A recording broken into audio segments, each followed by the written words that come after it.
Next time ulit. Salamat. Lipat bahay? Yan, trip to Adelaide. Ang sabi dyan, relax. I'm so tired. Nila.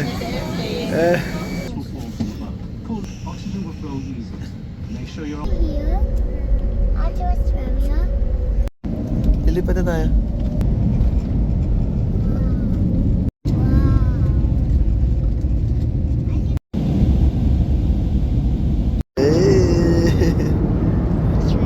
Nasa tayo, ang ganda.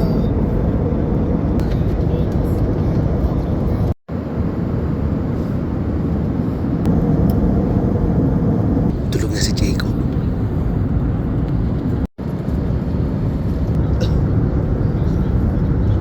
Si Dylan, kapit lang sa kanyang nanay. Buti mostly nakatulog siya. Tapos buti na lang sa tabi ni Donna wala nakaupo. Kaya yun si Caleb, nakalipat siya doon. At malapit na kami sa Adelaide.